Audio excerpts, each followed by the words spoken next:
Welcome everyone, welcome to future IAS. ये economics revision lecture series का lecture number 2 है। Lecture number 1 में हम लोग एक बेसिक कंसेप्ट ऑफ इकोनॉमिक्स को पूरा किया था कुछ, ठीक है। साथ ही नेशनल इनकम के कंसेप्ट को रिवाइज कर लिया था। इस लेक्चर 2 में unit 2 economic growth and development के बारे पढ़ेंगे। दोनों का डिफरेंस क्या होता है, सिमिलरिटीज़ क्या होता है। तो सबसे पहला टॉपिक है वो है इकोनॉमिक ग्रोथ, ठीक है। इकोनॉमिक ग्रोथ क्या होता है? Economic growth measure the changes in output और GDP over a period of time, ठीक है। It refers to increase in the production of goods and services in an economy, ठीक है। It also include increase in capital, goods, labour, technology and human capital. इसको और अच्छे से समझे तो इकोनॉमिक ग्रोथ डिनोट करता है क्वांटिटेटिव चेंजेस, ठीक है, किसमें? प्रोडक्शन में, ठीक है। Production of goods and services को शो करता है, ठीक है। Production of goods and services increase हो रहा था। इंक्रीज करने में हेल्प कौन कौन से फैक्टर्स करता है? वो फैक्टर्स हैं, प्रोडक्शन को इंक्रीज करने के लिए जो फैक्टर्स हेल्प करते हैं वो है लेबर का स्किल्ड होना, ठीक है, टेक्नोलॉजी का इम्प्रूव होना, ठीक है, और ह्यूमन कैपिटल, ठीक है। तो इकोनॉमिक ग्रोथ क्या होता है? Quantitative changes in production of goods and services, ठीक है। इकोनॉमिक ग्रोथ निकालने का फॉर्मूला यहाँ दिया हुआ है, changes in GDP by last year GDP multiply by 100, ठीक है। और नेक्स्ट है इकोनॉमिक डेवलपमेंट, ठीक है। इकोनॉमिक डेवलपमेंट क्या है? ये एक ब्रॉडर कंसेप्ट है। It deals with other socio economic indicators like poverty, ठीक है, unemployment, gender equity, income equality, health, education along with aspect of economic growth. इसको और अच्छा समझते हैं हम लोग। इकोनॉमिक ग्रोथ क्या है? Rise in production of goods and services, ठीक है। इकोनॉमिक डेवलपमेंट क्या है? इकोनॉमिक डेवलपमेंट ब्रॉडर कॉन्सेप्ट है। ये हो गया इकोनॉमिक डेवलपमेंट। इसके अंदर आता है इकोनॉमिक ग्रोथ, जो शो करता है rise in production of goods and services. Economic development में और भी फैक्टर्स होते हैं, जैसे जेंडर इक्वालिटी का इम्प्रूव होना, एम्प्लॉयमेंट का इम्प्रूव होना, हेल्थ का ठीक होना, एजुकेशन का राइज होना, ठीक है। तो इकोनॉमिक डेवलपमेंट में मल्टीपल फैक्टर्स होते हैं इकोनॉमिक डेवलपमेंट में, including one factor as economic growth, ठीक है। तो इकोनॉमिक डेवलपमेंट ब्रॉडर कॉन्सेप्ट है, किससे? इकोनॉमिक ग्रोथ से, ठीक है। अब आगे बढ़ते हैं। इसी चीज़ को यहाँ ही बहुत ही अच्छा तरीके से बताया गया है। Economic growth only signifies the quantitative changes, ठीक है, whereas economic development reflect both improvement in quantity and quality. Quality of life को भी इम्प्रूव करता है और क्वांटिटेटिव चेंजेस जो कि rise in production of goods and services को भी इंडिकेट करता है। इसीलिए इकोनॉमिक डेवलपमेंट ब्रॉडर कॉन्सेप्ट है इकोनॉमिक ग्रोथ से, ठीक है। Economic growth can be measure in on the short term for a certain period, but economic development continuous process है। इकोनॉमिक डेवलपमेंट होने के लिए काफ़ी टाइम लगता है, और इकोनॉमिक ग्रोथ हम 1 ईयर 2 ईयर में भी देख सकते हैं, लेकिन इकोनॉमिक डेवलपमेंट ओवरऑल सोसाइटी का डेवलपमेंट करने में टाइम लगता है, और ये एक लॉन्ग टर्म प्रोसेस है। इसको मेज़र करना भी लॉन्ग टर्म प्रोसेस है। It is not possible to quantitative economic development quantify. Economic development के क्वान्टिफाई नहीं किया जा सकता। इकोनॉमिक डेवलपमेंट को बस हम नंबर्स में मेज़र नहीं कर सकते। इकोनॉमिक डेवलपमेंट एक ब्रॉडर कंसेप्ट है, इसमें ओवरऑल सोशल डेवलपमेंट को देखा जाता है, ठीक है। यहाँ कुछ फैक्टर्स दिए हुए हैं, factors that influence the economic development. Economic factor resource क्या है? Capital formation, agriculture change, structural changes, efficient financial system. Non economic factor human capital, education, development, effective law and order and ethical and social values. ये सब points means के लिए ज़्यादा important है। और यहाँ अच्छे से दोनों का डिफरेंस को समझते हैं। इकोनॉमिक ग्रोथ क्या है? Quantitative changes only. और इकोनॉमिक डेवलपमेंट क्या है? Both quantitative as well as qualitative changes. ठीक है। और जो इकोनॉमिक ग्रोथ है उसका जो स्कोप है वो नैरो है। क्यों? क्योंकि ये बस मेजर करता है rising production of goods and services. और इकोनॉमिक डेवलपमेंट ब्रॉडर कंसेप्ट है। इसमें growth one of the parameter होता है but not the only parameter. Other parameters include improvement in health, education, gender equality, poverty reduction. ठीक है, वही चीज़ यहाँ दिया हुआ है। To measure the economic growth we use GDP, GNP, ठीक है, नेशनल इनकम। और to measure the economic development बहुत सारे इंडेक्सेस आते हैं, HDI index, democracy index, inequality index. ठीक है, और यहाँ पे कुछ बेसिक दिया हुआ है। अंडर डेवलपमेंट क्या होता है? अंडर डेवलपमेंट और low development is characterise by low level of per capita income. Per capita income क्या है? एवरेज इंडिविजुअल का इनकम जो लो है। तो इसका मतलब इकोनॉमिक डेवलपमेंट अच्छा नहीं है, वो अंडर डेवलप्ड नेशन है। ठीक है। प्राइमरी सेक्टर प्रोवाइड एम्प्लॉयमेंट और लार्जर एक्सटेंट। इसका मतलब जो प्राइमरी सेक्टर है, एग्जांपल एग्रीकल्चर, वो लार्ज सेक्शन ऑफ सोसाइटी को एम्प्लॉयड करता है, ना कि इंडस्ट्री सेक्टर और सर्विस सेक्टर। तो अंडर डेवलपमेंट नेशन में ये देखा गया है जो प्राइमरी सेक्टर है एग्रीकल्चर, वो मोस्ट ऑफ द पॉपुलेशन को एम्प्लॉयमेंट प्रोवाइड करता है। और जो डेवलपमेंट या इकोनॉमिकली डेवलप्ड वर्ल्ड है, ठीक है, वहाँ जो एम्प्लॉयमेंट है वो ज़्यादातर सर्विस सेक्टर या इंडस्ट्रियल सेक्टर प्रोवाइड करता है। ठीक है, आगे बढ़ते हैं अब। Inclusive growth versus economic growth. ठीक है, inclusive growth reflect both economic growth benefit of which percolate all the section of society. It should benefit everyone regardless of their economic class, sex, caste, creed, religion. ठीक है, इसको अच्छा समझते हैं। Economic growth हो गया,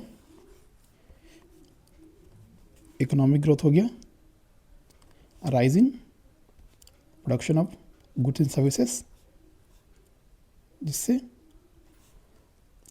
ठीक है, मॉनेटरी वैल्यू इंक्रीज होता है। ठीक है। और इंक्लूसिव ग्रोथ क्या है? इंक्लूसिव ग्रोथ दिख रहा है इस इकोनॉमिक ग्रोथ में जो पार्टिसिपेशन है और जो बेनिफिशरी है वो सिर्फ हायर क्लास नहीं है। इसमें बेनिफिट पुअर पीपल इंक्लूडेड हैं, विमेन इंक्लूडेड हैं,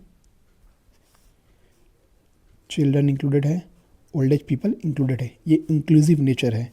इंक्लूसिव इकोनॉमिक ग्रोथ का जो बेनिफिट्स है, जो फ्रूट्स है इकोनॉमिक ग्रोथ का, वो इक्वली सारे सेक्शन ऑफ सोसाइटी को बेनिफिट कर रहा है। ठीक है, ये हो गया इंक्लूसिव ग्रोथ। इंक्लूसिव ग्रोथ है, इंक्लूसिव है, ये सिर्फ लिमिटेड क्लास तक नहीं है। इसका जो बेनिफिट है वो most of the section of society को मिलता है। ठीक है, ये इंक्लूसिव ग्रोथ। यहाँ दिया हुआ भी है salient feature of inclusive growth: reduction in vertical as well as horizontal inequalities, reduction in regional disparity, balanced growth, reduction in level of poverty. ठीक है, this approach to economic growth should focus on principle of equity, not equality. ठीक है, equity है so one step ahead होता है equality से। ठीक है, आगे बढ़ते हैं। ये यहाँ क्या दिया हुआ है? Keep in the mind salient feature inclusive growth may be planned either based on trickle down approach or through direct attack on poverty using targeted welfare approach. Trickle down approach पता होगा, अगर इकोनॉमिक ग्रोथ होगा, ठीक है, more goods and services का production होगा, more goods and services का production होगा तो मोर एम्प्लॉयमेंट मिलेगा, मोर एम्प्लॉयमेंट मिलेगा तो एवरेज इनकम इंडिविजुअल का इम्प्रूव होगा, इनकम इम्प्रूव होगा तो क्वालिटी ऑफ लाइफ बेटर होगा।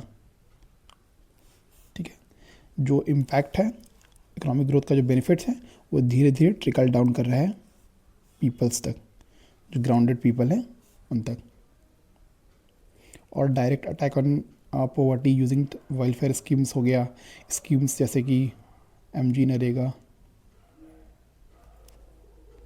ठीक है, MG नरेगा और कुछ कुछ गवर्नमेंट स्कीम जो डायरेक्ट लोन देते हैं पूरे क्लास को, वो हेल्प करता है डायरेक्टली जो फाइनेंशियल इंसेंटिव है वो बेनिफिशियरी के अकाउंट में डालने के लिए। चैलेंजेस ये सब मेंस के लिए इंपॉर्टेंट है। मेजर इंडाइसिस, ठीक है, क्या क्या है, SDI, ये सब को डिटेल में हम लोग करंट अफेयर में पढ़ेंगे। नेक्स्ट क्या है,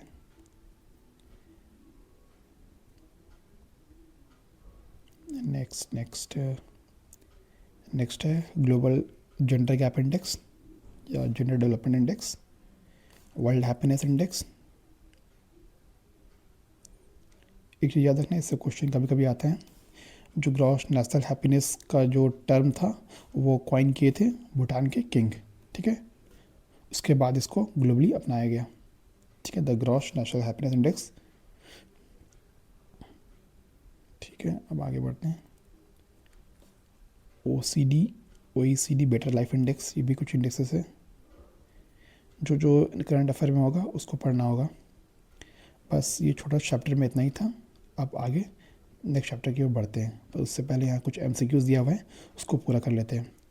human capital formation is a concept better explain in terms of a process which enable. Human capital क्या है? Individual of a country to accumulate more capital?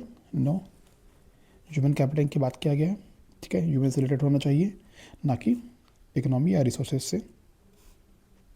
Increase in knowledge, skill and capacity of the people से related है, ठीक है, human से related है, तो ये ऑप्शन सही है। Accumulation of tangible wealth, tangible those wealth which can be feel touched, ठीक है, तो टेंजिबल वेल्थ में क्या हो गया, प्रॉपर्टी हो गया, कार्स हो गया, तो ये सब तो इंपॉर्टेंट नहीं है ह्यूमन एंगल से। ह्यूमन स्किल को बेटर करने के लिए, ह्यूमन स्किल को बेटर करने के लिए क्या चाहिए? Intangible wealth, those wealth which can not be touched, field और टेकन, लाइक नॉलेज, ठीक है।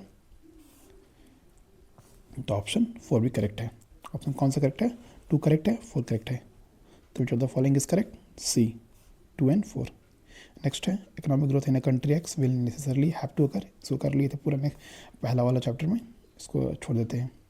नेक्स्ट है which of the following can be said easily can be said essentially part of inclusive governance. Part of inclusive governance can be है, possibility बहुत choice है कि सारा option सही होगा। Permitting the non banking financial companies to do banking, no ये थोड़ा irrelevant है। Establishing effective district planning committee all district, हाँ हो सकता है।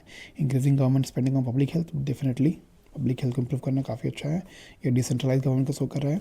नेक्स्ट है strengthening the mid day meal scheme, yes 2, 3, 4 के ऑप्शन में है, ऑप्शन C, ठीक है। ये पूरा हो गया MCQ। अब नेक्स्ट चैप्टर की ओर बढ़ते हैं। मेंस का FAQ मेंस वाले लेक्चर्स में करेंगे पूरा। अब बढ़ते हैं नेक्स्ट चैप्टर की ओर। तो ये चैप्टर 3 है।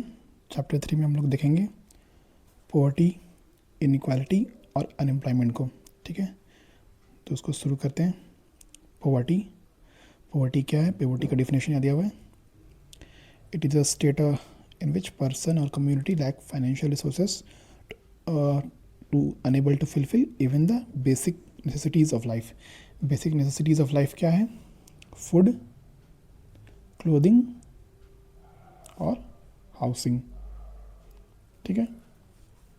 इतना कम रिसोर्सेज पीपल्स के पास होता है कि ये बेसिक नेसेसिटीज़ ऑफ लाइफ को अफोर्ड नहीं कर पाते हैं, तो इस कंडीशन को क्या कहते हैं? Poverty,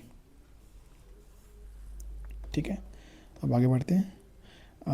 in India it is generally accepted definition of poverty emphasise on minimum living wages, ठीक है।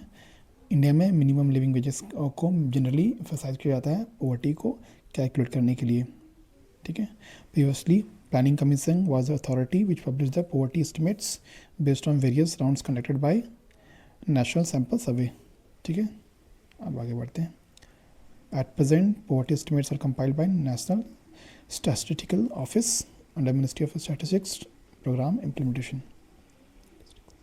नेक्स्ट है causes of poverty, high population growth rate, unemployment, urban rural divide और डिस्पैरिटी इन इनकम डिस्ट्रीब्यूशन और ownership, inequality in other words, ठीक है।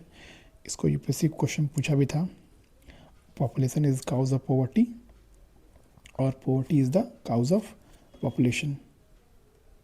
ठीक है, तो ये मेंस के पर्सपेक्टिव से इंपॉर्टेंट है। आगे बढ़ते हैं, concept of poverty. Two concept of poverty, absolute poverty, relative poverty. क्या होता है एब्सोल्यूट पॉवर्टी?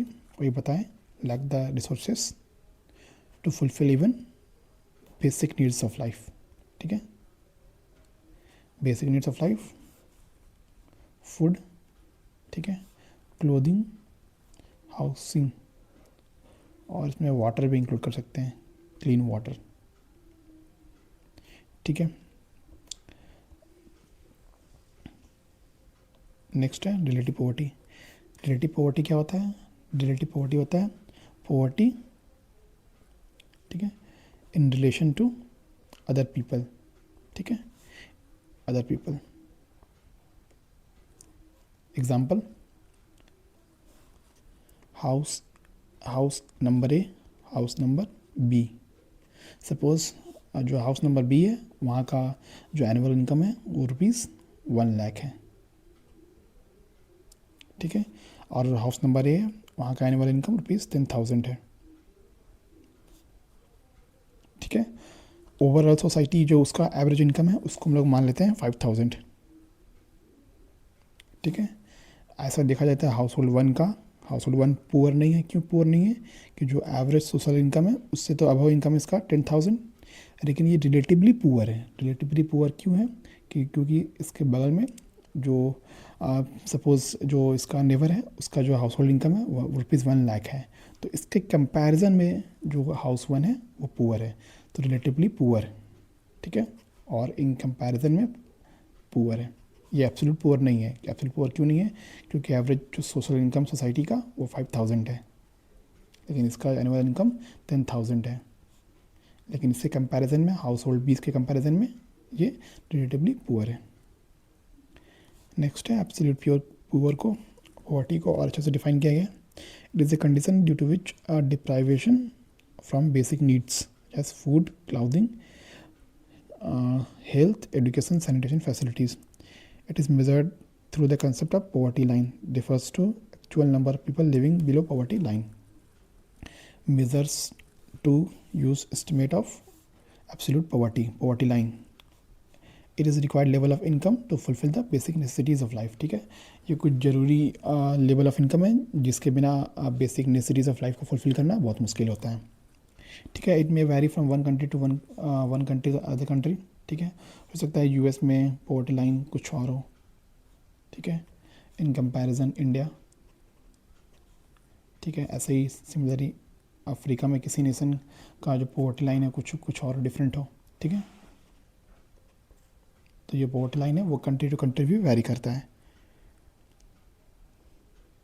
यहाँ एक एग्जांपल दिया हुआ है, पॉवर्टी लाइन में भी 47 rupees per capita consumption expenditure per day. Any person who is not able to spend this amount of average for his personal consumption is considered as poor. ठीक है, यहाँ पे दिया हुआ है, सपोज पॉवर्टी लाइन को रखा गया है ₹47 पे।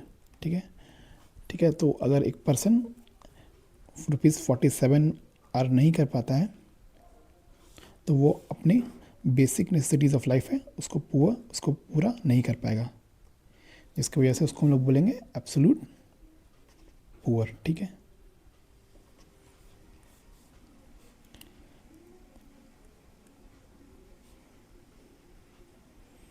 ये वर्ल्ड बैंक का है। The present international poverty line is $1.90। इसको देख लेना, शायद अपडेट करना पड़े। नेक्स्ट है head count ratio. It indicate the percentage of people living BPL, below poverty line. ये इंडिकेट करता है people living the below poverty line. ठीक है, इसको कैलकुलेट करने का तरीका, total number of persons below poverty line divided by total population multiplied by 100। ठीक है, इसका एग्जांपल को यहाँ पे थोड़ा एलिब्रेट किया गया है। Head count ratio indicate the incidence of poverty of a nation. It is also terms of poverty incidence ratio. ये हेड काउंट रेशियो दिखाता है जो पॉवर्टी है वो कितना इंटेंसिफाई है, कितना डीप है। ठीक है, A previous World Bank report indicated that India's poverty head count ratio reached maximum 61 6% in 1997. However, as per the latest 2020 report, India's headcount ratio reduced to 13.4%. इसको अपडेट कर लेना होगा.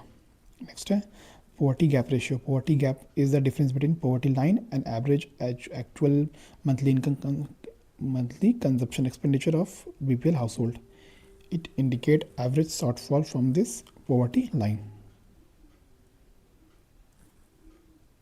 इस पोवर्टी गैप रेशियो का use हम लोग करते हैं गैप मेज़र करने के लिए. जो पोवर्टी लाइन है सपोज ₹50, ठीक है, और एक्चुअल एवरेज अगर ले ले बीपीएल फैमिली हाउस होल्ड का अर्निंग्स सपोज 30, तो गैप कितना है इसको मेज़र करते हैं. तो गैप कितना है ₹20 का, तो इसी को मेज़र करता है पोवर्टी गैप रेशियो. थोड़ा एग्जांपल यहाँ पे. Through this measure, government can drive per capita amount of transfer required to eliminate the poverty. It may be done through perfectly target cash transfer. ठीक है, DBT, PM किसान help करता है cash को directly public तक, poor people तक पहुंचाने के लिए, to eliminate the absolute poverty और to reduce the poverty gap. ठीक है.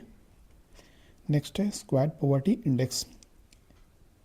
इसमें क्या करते हैं, जो भी पॉवर्टी गैप है उसका स्क्वायर कर देते हैं. तो इससे क्या होता है, जो जितना ज़्यादा पॉवर्टी से दूर है, पॉवर्टी लाइन से दूर है, ठीक है, सपोज ABC, ठीक है, ये पॉवर्टी लाइन से दूर है ₹10 ओनली, ये है 20s ओनली, और ये है 30s ओनली. ठीक है, तो सबका स्क्वायर करेंगे तो सबसे ज़्यादा वैल्यू 30 वाला का आएगा. ठीक है, तो इससे क्या होगा, इससे हमें पता चलेगा सबसे ज़्यादा जो पॉवर्टी गैप से जो दूर है वो है पर्सन C. तो सबसे ज़्यादा जो हेल्प का ज़रूरत है वो है पर्सन C को. तो जो पॉलिसीज टारगेट भी होंगे वो सबसे ज़्यादा फोकस किस पे करेगा, पर्सन C पे. ठीक है. नेक्स्ट है मल्टी डायमेंशनल पॉवर्टी इंडेक्स. ठीक है, बॉर्डर कंसेप्ट है. इसमें कंसेप्ट ऑफ पॉवर्टी को थोड़ा एक्सपैंड किया जाता है. ये लिमिट नहीं होता बेसिक नेसेसिटी ऑफ लाइफ तक. ये इंक्लूड करता है एजुकेशन को, इनइक्वालिटी को, ठीक है, एडिक्वेट लिविंग स्टैंडर्ड्स को. ठीक है.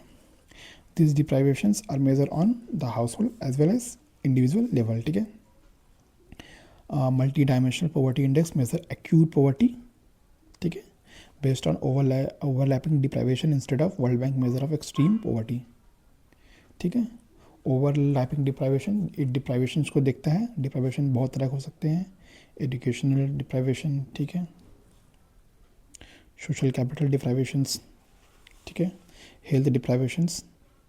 ये पॉवर्टी के कंसेप्ट को एक्सपैंड और ब्रॉड कर देता है, जिसमें हम ओवरऑल लिविंग स्टैंडर्ड्स को इंडिकेट देखते हैं. ठीक है, लिविंग स्टैंडर्ड. तो इसमें पॉवर्टी का जो डेफिनेशन है वो बस बेसिक नेसेसिटी ऑफ लाइफ तक लिमिट नहीं होता. ये एक्सपैंड करता है गुड और क्वालिटी लाइफ को. ठीक है. नेक्स्ट है multidimensional poverty index replace the concept of human poverty index. ये कुछ डायमेंशंस है, तो ये सब डायमेंशन हम लोग करंट अफेयर में देखेंगे. Methods to estimate the absolute poverty, ये इंपॉर्टेंट है. 3 मेथड्स होते हैं. फर्स्ट यूनिफॉर्म रेफरेंस या रिकॉल पीरियड. नेक्स्ट है मिक्स्ड रेफरेंस पीरियड. नेक्स्ट है मॉडिफाइड मिक्स्ड रेफरेंस पीरियड. ठीक है. सो कहते हैं सबसे पहले इसको देखते हैं, URP. URP का यूज़ हम लोग कैलकुलेट करने के लिए करते हैं पॉवर्टी को. तो इसमें क्या करते हैं, इसमें हम लोग देखते हैं कंजप्शन एक्सपेंडिचर के डेटा को, ऑल आइटम कितना कंजप्शन के लिए एक्सपेंड किया गया सारे आइटम्स में विद इन 30 डे पीरियड. ठीक है, 30 डे पीरियड में हम लोग कैलकुलेट करते हैं. तो यही मेन इसका कि 30 डे पीरियड में देखते हैं ऑल आइटम कंज्यूम जो किया गया URP में. ठीक है. नेक्स्ट है MRP. इसमें क्या हो गया, ठीक है, इसमें हम लोग देखते हैं 5 जो नॉन फूड आइटम्स हैं. एग्जांपल क्लोथिंग, ठीक है, clothing, footwear, durable goods, education etcetera for 365. इसमें याद रखना है 5 नॉन फूड आइटम्स का डेटा हम लोग लेते हैं 365 डे पीरियड के लिए. ठीक है. और साथ ही इसमें हम लोग लेते हैं जो रिमेनिंग आइटम जो बच गया वो 30 डेज़ का डेटा कलेक्ट करते हैं, क्या कंजप्शन एक्सपेंडिचर किया गया. तो दोनों को कंबाइन करके जो हम लोग निकालते हैं वो हो गया MRP मेथड. ये MRP mixed reference recall reference period help करता है हम लोग को एब्सोल्यूट पॉवर्टी डिटरमाइन करने के लिए based on data 5 non food item for 365 days, ठीक है, और other items remaining for 30 days, ठीक है।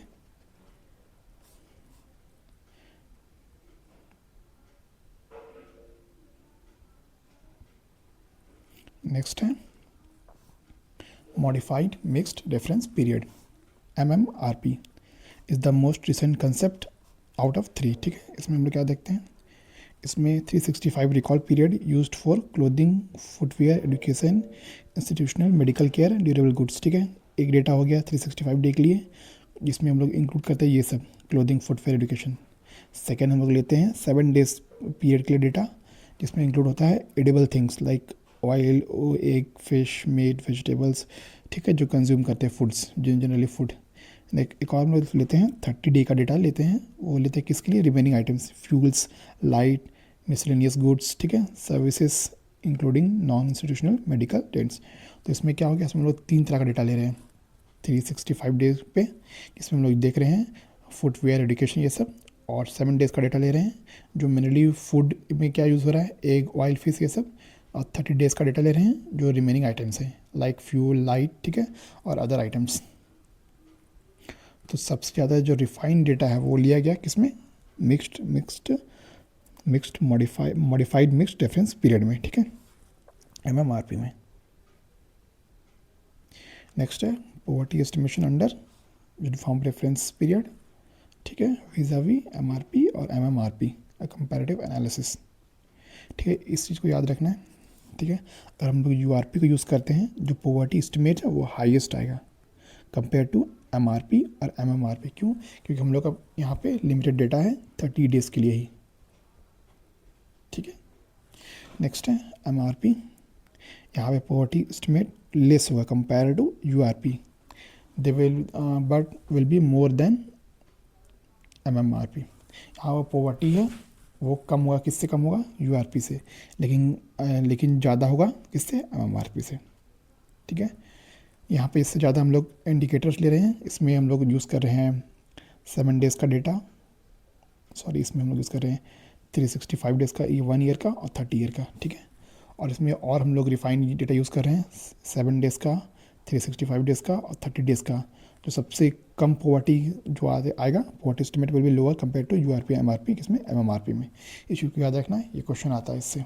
URP से सबसे हाईएस्ट पॉवर्टी एस्टिमेशन आएगा, MRP में URP से कम आएगा, और MMRP में MRP से कम पॉवर्टी आएगा। Income based poverty line versus consumption expenditure based poverty line, इसको देखते हैं। यहाँ पे दिया गया है कि जो NSSO है वो एस्टिमेट पॉवर्टी को कंजप्शन एक्सपेंडिचर पे ज़्यादा मानता है in comparison to income based poverty. इसका मतलब जो NSSO है बोलता है कंजप्शन एक्सपेंडिचर अच्छा इंडिकेटर है पॉवर्टी एस्टिमेट करने के लिए कंपेयर टू इनकम लेवल। क्यों, इनकम लेवल हो सकता है बहुत ज़्यादा हो पर कंजप्शन कम हो, ठीक है। तो व्हाट मैटर इस कंजप्शन पे कितना एक्सपेंड कर रहे हैं हम लोग, वो पॉवर्टी कैलकुलेशन के लिए ज़्यादा एफिशिएंट होगा, ठीक है। आगे बढ़ते हैं। Various estimates of poverty in India. The first estimate of poverty was made by Shri दादा भाई नेहरू जी, इसको याद रखना है। ये फैक्चुअल क्वेश्चन में भी आ सकता है प्रीलिम्स में, ठीक है। ये बुक बहुत फेमस है, poverty and British rule in India इनका। नेक्स्ट है ये फैक्ट है कुछ, ये never use the word poverty line, instead use the subsistence based poverty line. आगे बढ़ते हैं, ठीक है। ये कुछ इंपॉर्टेंट है एस्टिमेट्स। पहला क्या है, VM दांदेकर and nil Kanta Rath committee, ठीक है। इसमें देखते हैं, इसका ईयर 1962-61 है। It fix the 250 calorie intake as desired minimum level of nutrition per capita per day, ठीक है। On that basis poverty estimated converting into the required monetary consumption, ठीक है। इन कमेटी का कहना था कि 2250 कैलोरीज का कंजप्शन अगर होगा, ठीक है, पर डे, ठीक है, तो उनको माना जाएगा रिक्वायर्ड मॉनेटरी लेवल का रिक्वायर्ड मॉनेटरी कंजप्शन एक्सपेंडिचर है तो ये पुअर नहीं है, अगर इससे बिलो होगा तो वो पुअर के अकाउंट में आ जाएंगे, ठीक है। इसमें हेड काउंट जो रेशियो था वो रूरल एरियाज़ के लिए 40% था और अर्बन एरियाज़ के लिए 50%। नेक्स्ट है वाई के अलग टास्क फोर्स, ठीक है। इसमें कैलोरीज में कुछ चेंजेस आया। इसमें for rural areas calorie intake 2400 per day, urban areas के लिए 2100 अर्बन एरियाज़ के लिए। ये थोड़ा कंफ्यूजिंग हो सकता है। रूरल एरियाज़ में कैलोरीज का इंटेक इसमें ज़्यादा लिया गया, 2400 लिया गया, ठीक है, और अर्बन एरियाज़ के लिए 2100 लिया गया, ठीक है।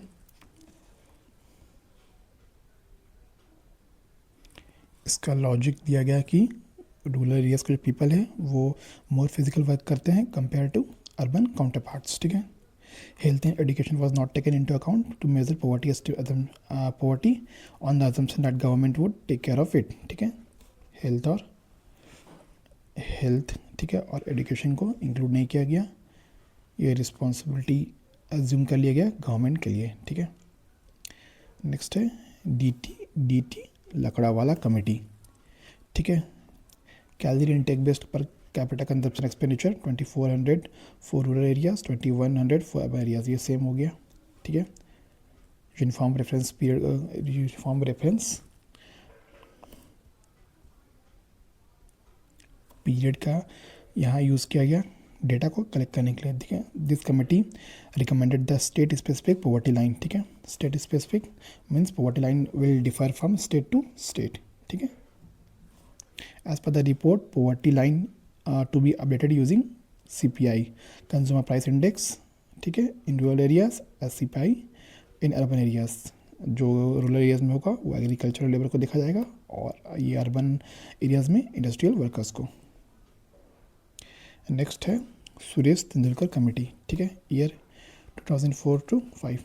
This committee did not construct a poverty line, it adopted a officially measured poverty ठीक है, लाइन बेस्ड ऑन इतना बेस्ड ऑन लकड़ावाला मेथोडोलॉजी, ठीक है। इसमें देखते हैं converted the poverty line from URP to MRP, ठीक है। जो मैनुअली था, जो मेथड यूज़ किया गया था वो डीटी लकड़ावाला कमेटी का, लेकिन जो इसमें डेटा कलेक्शन का जो मेथड था वो यूज़ किया गया एमआरपी का, ठीक है। एमआरपी का मिक्स्ड रेफरेंस पीरियड, ना कि यूआरपी यूनिफॉर्म रेफरेंस पीरियड, ठीक है। इसमें ज़्यादा डेटा था 30 और 365 डेज़ का, और इसमें क्या था बस 30 डेज़ का यूनिफॉर्म रेफरेंस पीरियड में, ठीक है। Private expenditure on health and education was also taken into account. पिछले वाला कमेटी में क्या था, जो एजुकेशन था और हेल्थ था वो एज्यूम कर लिया गया कि वो गवर्नमेंट का रिस्पॉन्सिबिलिटी है, लेकिन इसमें इसका अकाउंट लिया गया, इसका अकाउंट किया गया, ठीक है। इसमें इसको मतलब होल तरह से गवर्नमेंट का रिस्पॉन्सिबिलिटी पे नहीं छोड़ा गया।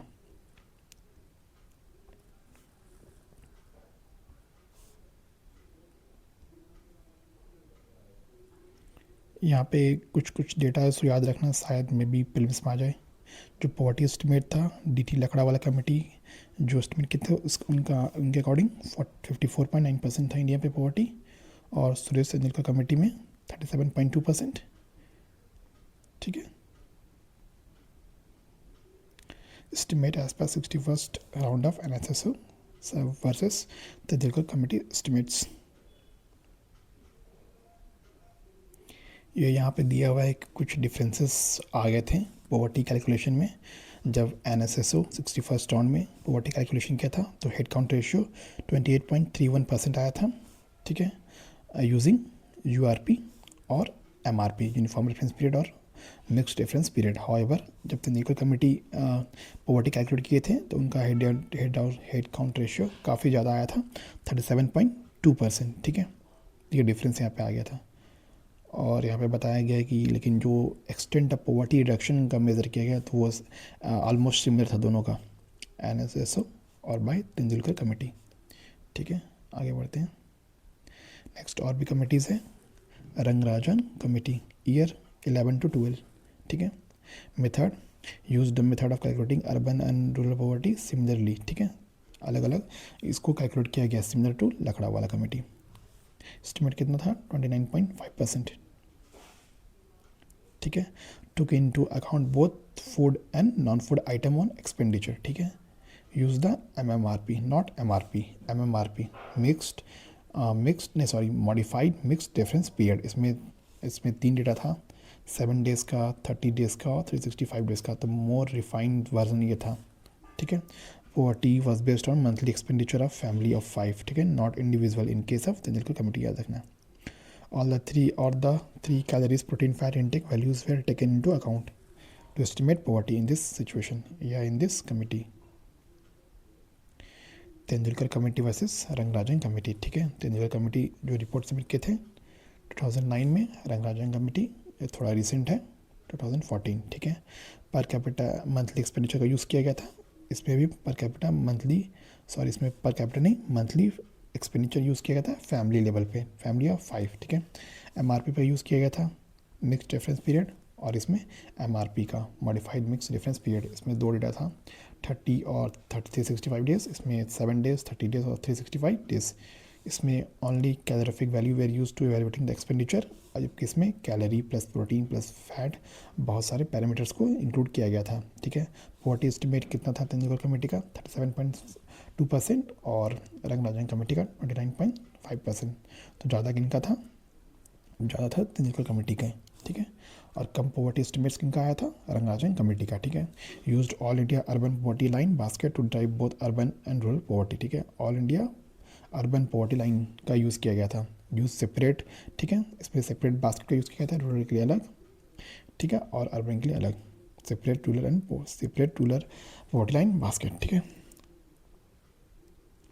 नेक्स्ट क्या इंपॉर्टेंट है, बीपीएल सेंसस, ये सब करंट अफेयर से पढ़ सकते हैं।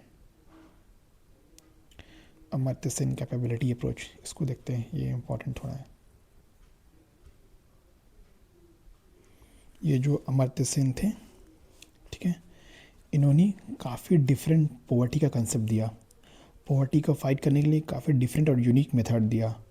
जहाँ मेजर फोकस एरियाज जनरली रहता है गवर्नमेंट का, फोकस करना है basic necessity of life fulfil हो जाए, ठीक है, टू फाइट पॉवर्टी, ठीक है। लेकिन अमर्त्य सेन का कहना था to fight poverty we should not focus on only basic necessity of life. इनका कहना था हमारा फोकस होना चाहिए एम्पावरमेंट ऑफ पीपल, ठीक है, ठीक है, पीपल का कैपेसिटी बिल्डिंग, ठीक है, वो खुद इतने कैपेबल हो जाए, ठीक है, कि उनको किसी का सपोर्ट का ज़रूरत ना पड़े, पीपल के पास एजुकेशन हो जाए, हेल्थ, वो खुद हेल्थ एक्सपेंडिचर करके अपना हेल्थ को अच्छा इम्प्रूव करें, ठीक है, उनके पास अपॉर्चुनिटी बढ़ जाए, ठीक है, उनका ओवरऑल जो लिविंग स्टैंडर्ड है वो इम्प्रूव हो जाए। और इसका तरीका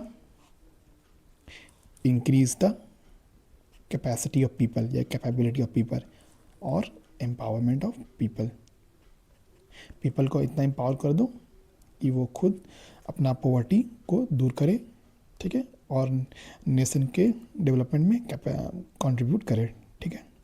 इसमें कुछ एलिमेंट दिए गए हैं। Capability approach consist of following elements, freedom to achieve wellbeing, primarily moral importance, ठीक है,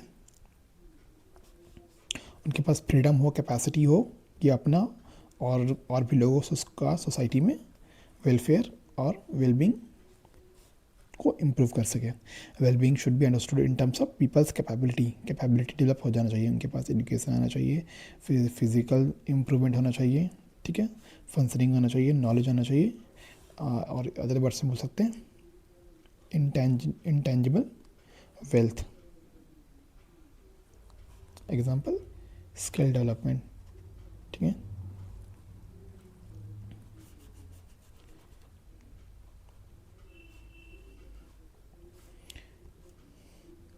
As a result, development is now seen as a creating an enabling environment, ठीक है, so that people can achieve the valuable function, ठीक है, having freedom to pursue they what they value, मतलब कितना capacity होना चाहिए, इतना कैपेबिलिटी उनमें डेवलप हो जाना चाहिए कि वो जो परस्यू करना चाहते हैं लाइफ में उनको परस्यू करें। However, ठीक है, many have criticized this approach, capability approach, for being individualistic individual capacity पे ज़्यादा फोकस करता है, ना कि ओवरऑल सोशल डेवलपमेंट पे। इसको ऐसे करके क्रिटिसाइज़ किया जाता है। एंड अंडर थियोराइज्ड, ठीक है, इस पर ज़्यादा रिसर्च और स्टडी नहीं हुआ है। हैविंग इंफॉर्मेशन गैप, कुछ कुछ गैप्स इसमें अभी भी बाकी हैं। सेन पॉवर्टी इंडेक्स, कुछ पैरामीटर्स ये दिए हुए हैं, इसको खुद से देख सकते हैं। नेक्स्ट इंपॉर्टेंट चीज़ देखते हैं हम लोग, यूनिवर्सल बेसिक इनकम। ये कंसेप्ट थोड़ा इंपॉर्टेंट, इसको देख लेते हैं। यूनिवर्सल बेसिक इनकम ये एक्चुअली एक मेथड है, या फिर एक टेक्निक बोल सकते हैं पॉवर्टी को फाइट करने के लिए, ठीक है। जैसे भी और भी जो तरीके पॉवर्टी फाइट करने के लिए वो है वेलफेयर स्कीम्स, ठीक है, कैश ट्रांसफर्स बाय स्कीम्स, ठीक है। अमर्त्य सेन का जो तरीका है एम्पावरमेंट ऑफ पीपल और कैपेबिलिटी डेवलपमेंट, ठीक है। लेकिन जो यूनिफॉर्म बेसिक इनकम है, यूनिफॉर्म बेसिक इनकम, ठीक है, तो ये क्या कहता है, ये कहता है पॉवर्टी का मतलब fulfilment of basic necessity of life, ठीक है। तो इसको एड्रेस करने के लिए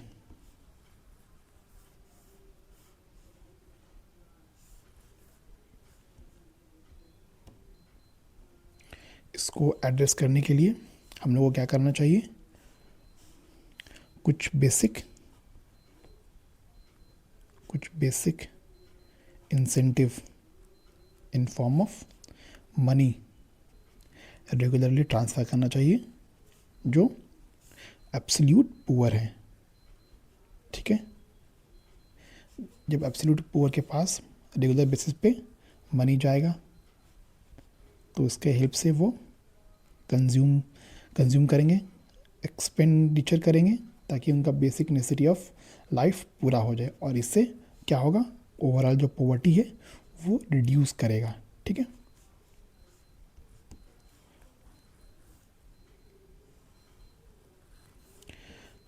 तो इसमें हम लोग क्या करते हैं, इसमें रेगुलर और यूनिफॉर्म मतलब मीन सिमिलर बेसिक इनकम अब बेसिक मनी ट्रांसफ़र करना है पुअर पीपल को इस अप्रोच में, ठीक है।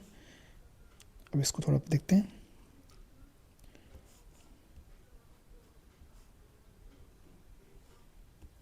ठीक है, UBI highlighted upon the chapters of economic survey of 16 and 17 is a concept under which there is a periodic cash transfer payments, ठीक है, ये बताए थे, unconditionally delivered to everyone on individual basis।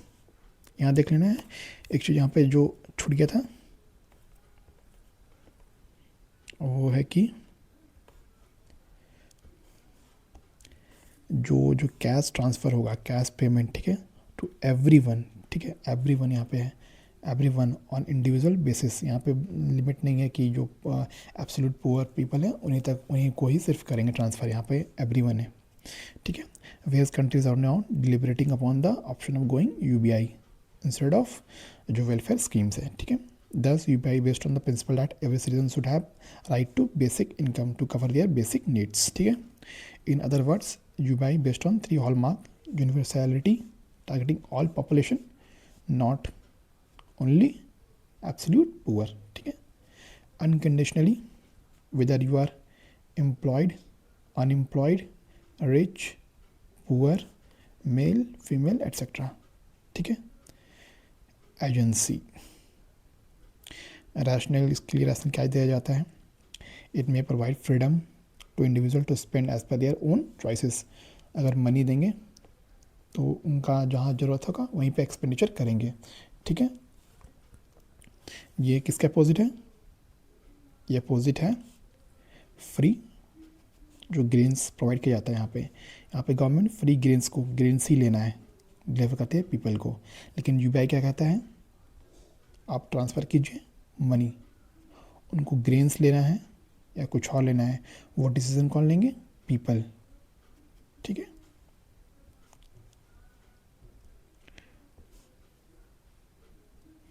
Next है UBI may be solution to technology induce unemployment in developed countries.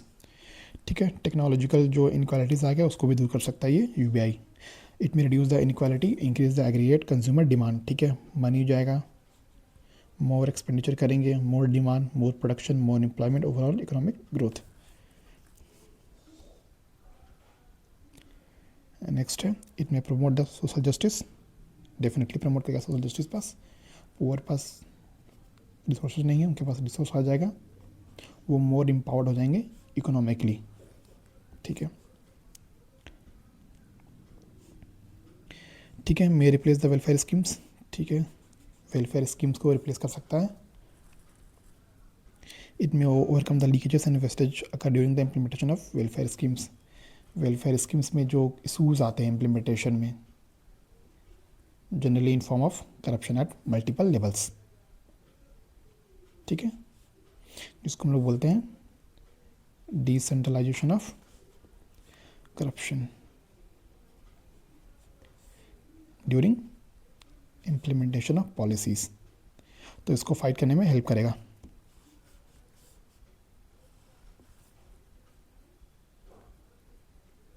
may help to tackle expected unemployment। ठीक है, due to obsolescence of workforce. अगर कुछ इशूज़ भी आ जाएगा, example Covid, ठीक है, economic crisis, ठीक है, तो उस टाइम में भी अनएम्प्लॉयमेंट बहुत लो हो जाए, लेकिन उस टाइम कौन हेल्प करेगा? UBI, unconditionally transfer of resources in form of money. ठीक है, इसके लिए कॉस्ट क्या है? As per the estimate of economic survey involve expenditure around 4.9% of GDP, which is lower than the present expenditure of 5.2% of GDP spent on welfare schemes। ठीक है, जो welfare schemes के थ्रू हम लोग पॉवर्टी को target कर रहे हैं, इसके कंपैरिजन में यूबीआई मोर एफिशिएंट होगा और लेस रिसोर्सेज को कंज्यूम करेगा।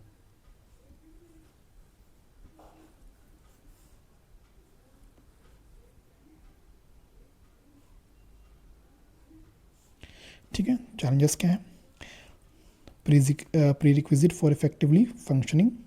ठीक है, जो डीबीटी का इफेक्टिव फंक्शनिंग होना चाहिए, जैम ट्रिनिटी के through, Jan Dhan Aadhaar mobile, deciding expenditure on share of the centre and state. ठीक है, जो यूबीआई है उसका जो एक्सपेंडिचर है वो कौन करेगा, जो डिवीज़न है वो कैसे होगा, किसके बीच? स्टेट और यूनियन गवर्नमेंट के बीच। ठीक है, in present scenario, one of the scheme failed to deliver, another scheme can compensate. However, in case of UBI, there will be no alternative for mishandling of UBI। ठीक है, present scenario में क्या है? एक welfare schemes अगर fail हो गया तो बैकअप के लिए और भी है, एमजी नरेगा है, पीएम किसान है, एटसेट्रा, और भी है। एक फेल हुआ दूसरा काम करेगा, दूसरा फेल हुआ तीसरा काम करेगा। लेकिन यूबीआई के केस में क्या है? यूबीआई के केस में हम लोग बात कर रहे हैं वेलफेयर स्कीम्स को ओवरऑल रिप्लेस करने के लिए यूबीआई से। लेकिन अगर यूबीआई फेल होगा तो हमारे पास और ऑप्शंस अवेलेबल नहीं होंगे। ठीक है, ये चैलेंजेस है, one of the challenges of implementing UBI. ठीक है, अ पुअर पर्सन में spend the UBI amount unwanted activities. ठीक है, जो सोशली क्या बोले, सोशली इल पीपल हैं, वो रिसोर्सेज हो सकता है गलत यूज़ करें, लाइक ड्रिंकिंग, गैम्बलिंग एट्सेट्रा, ये सब में। जबकि इंटेंट क्या किया गया था? इंटेंट किया गया था यूबीआई का जो मनी है उसका यूज़ होगा बेसिक नेसेसिटी ऑफ लाइफ को फुलफ़िल करने में। एग्जांपल हो गया क्लीन वाटर, फूड को देखने में, चिल्ड्रंस को एजुकेशन प्रोवाइड करने में।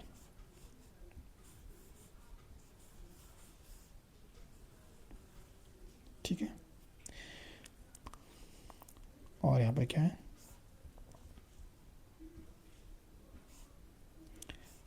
There are concerns raised by some critics whether UBI actually replace the all welfare scheme or complement them। UBI का यूज़ क्या हम लोग सारे वेलफेयर स्कीम्स को रिप्लेस करें कम्प्लीटली, या फिर as a complementary measure use करें? ये एक नेक्स्ट चैलेंज है। Some countries like Canada, Brazil, Iran which experimented UBI on pilot basis, however no major economy has implemented global। ठीक है, fully fledged। ठीक है, जो मेजर डेवलप कंट्रीज़ है लाइक यूएसए, यूरोपियन नेशन, उन्होंने भी फुल फ्लेज बेसिस पे UBI को अडॉप्ट नहीं किया है। तो इसमें क्या है, लैक ऑफ एग्जांपल्स है, lack of model UBI policies है, ठीक है। Thus, there is an urgent need for a serious analysis and discussion on UBI so that a pathway may be thought of and derived regarding the viability and implementation, ठीक है। Discussion debate होना चाहिए इस पे, और research study, ठीक है, ठीक है, research study collaboration multiple national level पे होना चाहिए कि ये क्या फिजिबल पॉलिसीज़ हैं, इसको पायलट बेसिस पे और भी जगह इम्प्लीमेंट करना चाहिए। नेक्स्ट है इनक्वालिटी। अब इनक्वालिटी देखते हैं। तो अभी दिख रहे हैं इनक्वालिटी। इनक्वालिटी क्या है? Gap between the rich and the poor, ठीक है। इन अदर वर्ड्स ये इक्वालिटी के अपोजिट है, ठीक है। इक्वालिटी के अपोजिट, इक्वालिटी के अपोजिट क्या है? ये है, शो करता है inequal access of resources,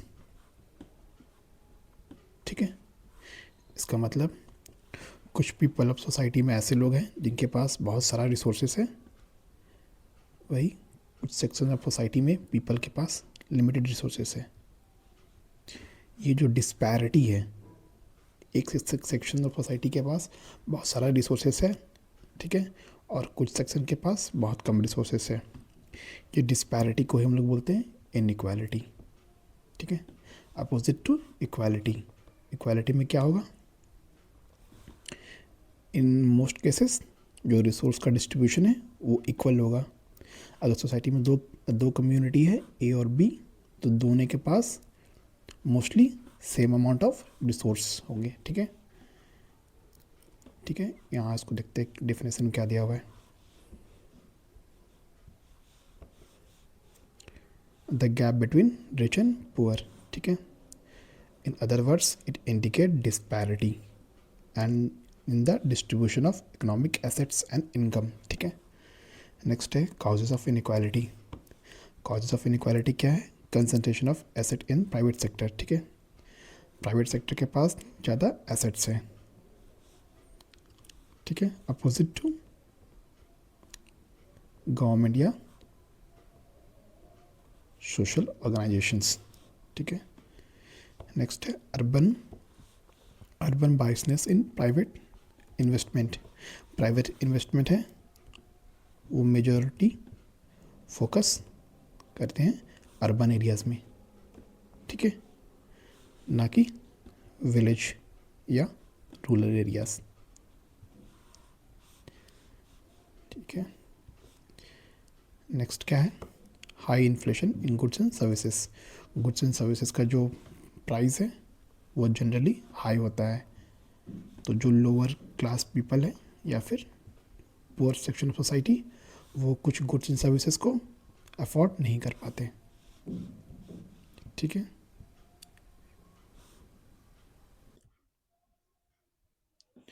next है more focus on capital intensive production, ठीक है। जो फोकस है वो होता है कैपिटल इंटेंसिव प्रोडक्शन पे, ठीक है।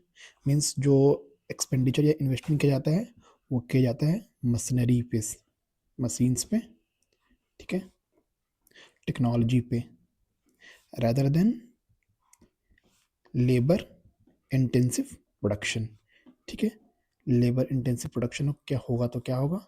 एम्प्लॉयमेंट ज़्यादा होगा, ठीक है, इससे इनकम बढ़ेगा, इनकम बढ़ेगा तो इक्वालिटी आएगा सोसाइटी में और इनइक्वालिटी दूर होगा, ठीक है। नेक्स्ट है मेजर्स, ठीक है, method to measure the income inequality. The concept of relative poverty is use to indicate the level of economic inequality, ठीक है। रिलेटिव पॉवर्टी क्या था? Poverty in relation to other या इन कंपैरिजन टू अदर, ठीक है। It measure through Gini coefficient in mathematical terms and Lorenz curve in graphical terms. देखते हैं ये गिनी कोफिशिएंट क्या है, ठीक है। It is developed by Italian statistician and sociologist, ठीक है, कोलोराडो गिनी इन 1912। ये ज़्यादा इंपॉर्टेंट है। It measure degree of income inequality in a country by calculating the ratio of the area between diagonal and the Lorentz curve divided by the total area of the half square in which curve lies। इसको यहाँ समझते हैं। यहाँ graph दिया हुआ है, ठीक है। गिनी कोफिशिएंट निकालने के लिए हम लोग को लेना है शेडेड एरिया ऑफ ए, ये वाला एरिया, ठीक है, divided by total area B C D, ये एरिया बी सी डी, ठीक है। बी सी डी को डिवाइड करना है शेडेड एरिया ए से, तो इससे क्या निकलेगा, गिनी कोफिशिएंट, ठीक है, ठीक है। और इसका जो वैल्यू है वो लाई करता है 0 और 1 के बीच, ठीक है। 0 रिप्रेजेंट करता है परफेक्ट इक्वालिटी और 1 रिप्रेजेंट करता है परफेक्ट इनइक्वालिटी, ठीक है। और 0 से 1 की अगर तरफ जाएंगे हम लोग तो इनइक्वालिटी राइज होगा, ठीक है। 0.1, 0.2, 0.3 इनइक्वालिटी राइज होगा। 0 से 1 जाएंगे तो इनइक्वालिटी बढ़ेगा और 1 से 0 की तरफ जाएंगे तो इनइक्वालिटी डाउन होगा।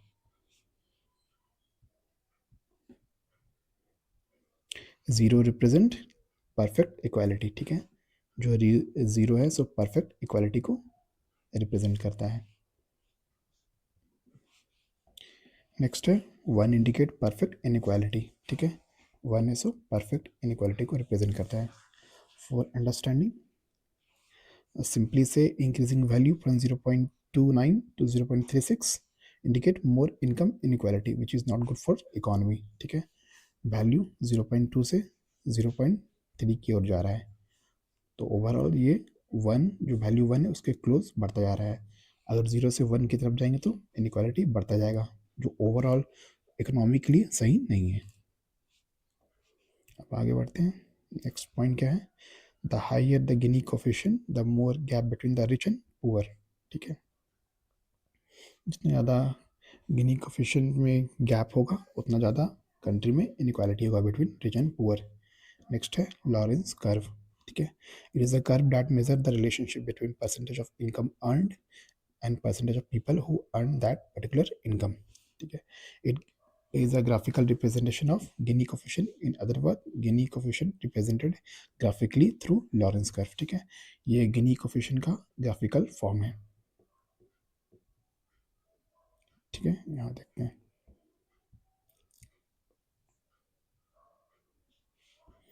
गिनी कोफिशिएंट निकालने का फॉर्मूला ये है, ठीक है। ये लॉरेंस कर्व, ये परसेंटेज ऑफ इनकम शो कर रहा है, ये परसेंटेज ऑफ पॉपुलेशन, ठीक है।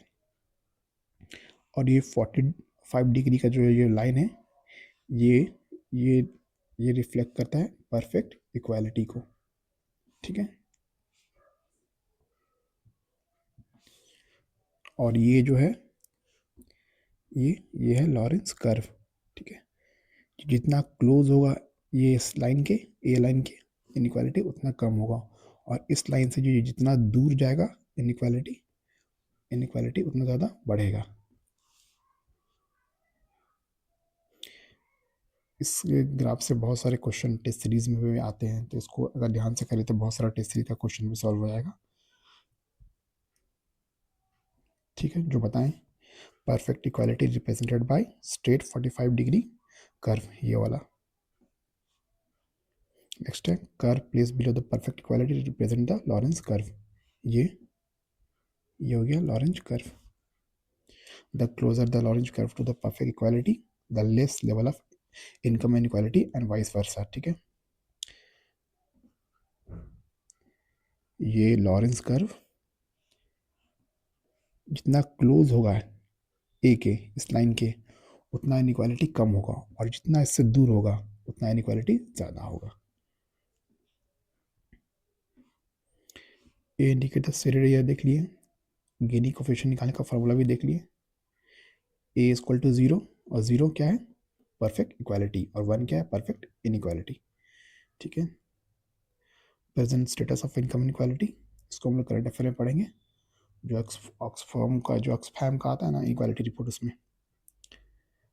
नेक्स्ट आगे बढ़ते हैं, इम्पैक्ट ऑफ इनक्वालिटी, ये मीन्स के ज़्यादा इंपॉर्टेंट है, यहाँ क्विकली देखते हैं इसको। Rich become richer, poor become poorer, ठीक है। कंटिन्यूस क्लास कॉन्फ्लिक्ट, ठीक है। Have and have nots, Marx वाला आइडिया, ठीक है। पॉलिटिकल इंस्टेबिलिटी, प्रोटेस्ट जो होता है। नेक्स्ट है measures taken by land reform, ठीक है। और कुछ कुछ लॉ लाया गया था, मनरेगा, प्रोग्रेसिव टैक्सेशन, ठीक है। More equal access to education, more suggested wage, ये सब मीन्स के लिए इंपॉर्टेंट है। नेक्स्ट टॉपिक आगे बढ़ते हैं, अनएम्प्लॉयमेंट, ठीक है। अनएम्प्लॉयमेंट क्या है? Unemployment bring out the following feature, it is not permanent in nature, ठीक है। Apply to only able bodies, the person who are physically capable of doing things, physically and both mentally, ठीक है। Aged between age between 15 to 16, between 15 and 16 year, who are mentally and physically fit, ये important है। Age कहाँ से ले रहे हैं हम लोग? 15 से 16 ईयर, ठीक है। 15 से 60 ईयर, और वो both mentally and physically fit है और कैपेबल ऑफ डूइंग वर्क है, एबिलिटी टू वर्क या कैपेबल ऑफ डूइंग वर्क, ठीक है। And also willing to do work. Therefore, unemployed person is who have ability to work, willingness to work, and is of working age 15 to 60, ठीक है। But does not get work at current veg rate, ठीक है। जो current wage rate market में चल रहा है उस पर वो पर्सन एम्प्लॉयड नहीं होना चाहता, वैसे लोग को क्या कहा कहेंगे? अनएम्प्लॉयड, ठीक है। रीजंस फॉर अनएम्प्लॉयमेंट, ये मेंस के लिए ज़्यादा इंपॉर्टेंट है, प्रीलिम्स के पर्सपेक्टिव तो ऐसा बहुत कम देखा गया है question. When person employed below their educational or skill level termed underemployment, अच्छा है। एक नया टर्म है अंडर एम्प्लॉयमेंट, ये डिफरेंट है अनएम्प्लॉयमेंट से, ठीक है। अंडर एम्प्लॉयमेंट क्या देख रहे हैं? पर्सन पास हायर स्किल्स है, हायर स्किल्स है प्लस नॉलेज है, लेकिन वो करंट जो जॉब में है वो लो स्किल्स और नॉलेज डिमांड करता है। मीन्स उस पर्सन का कैपेबिलिटी या पोटेंशियल का फुल्ली यूटिलाइजेशन नहीं हो पा रहा है, इसके कारण हम लोग उसको बोलेंगे under employment, under employment, not unemployment, under employed, ठीक है। उसका जो कैपेबिलिटीज़ है उसका फुल्ली यूटिलाइजेशन नहीं हो पा रहा है।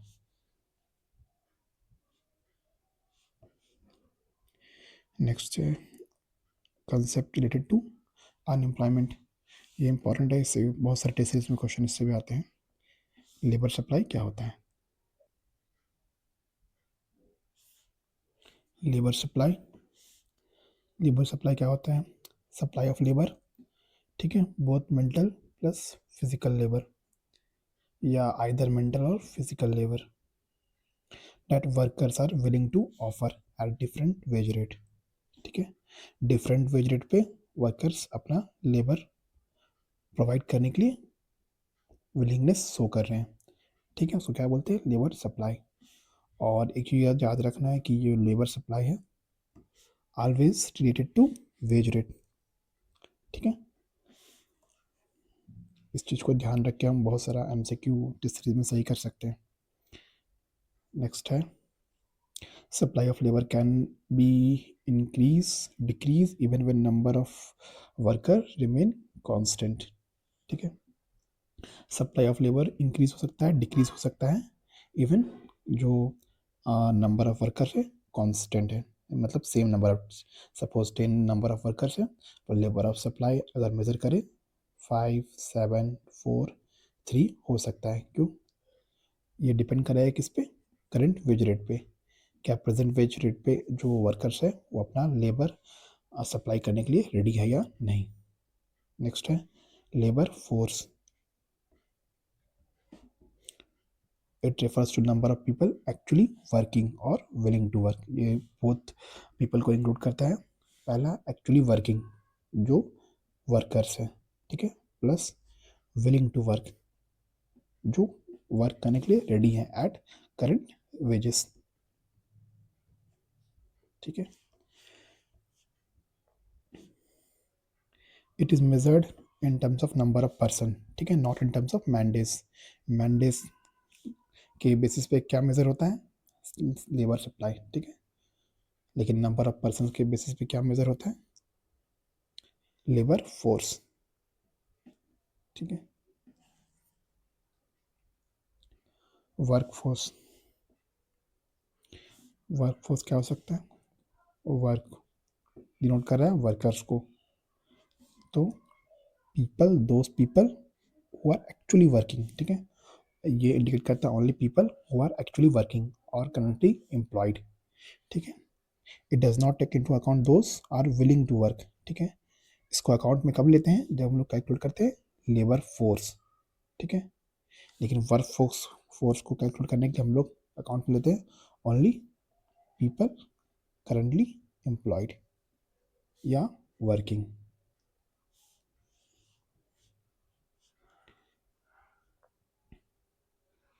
ये सारा कॉन्सेप्ट हो गया।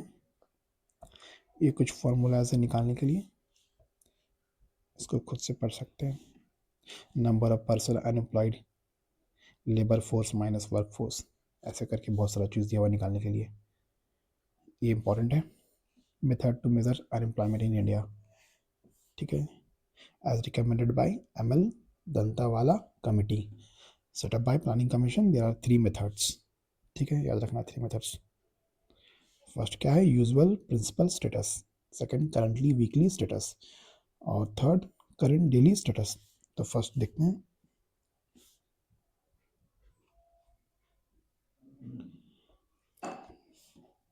This method estimate the number of person chronically unemployed, ठीक है।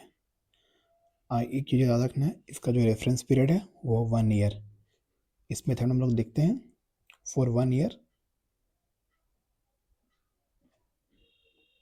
How many peoples are not employed या अनएम्प्लॉयड, ठीक है। और इसीलिए क्योंकि ये 1 ईयर बहुत ही लॉन्ग टर्म है या लॉन्ग पीरियड है, इसलिए very very few people can afford not to work, ठीक है। अगर इतना लंबा टाइम तक काम नहीं करेंगे तो पुअर पीपल का हाउसिंग, क्लोथिंग, फूड का क्या होगा? तो इसी कारण से इस पे जो अनएम्प्लॉयमेंट का डेटा आता है वो लोवेस्ट होता है। This measure generally gives the lowest estimate of unemployment, क्योंकि very few people can afford to not to work for a 1 year, ठीक है। नेक्स्ट है current weekly status. Here reference period is taken as 1 week, ठीक है। जो first था उसमें 1 year था, यहाँ पे 1 वीक।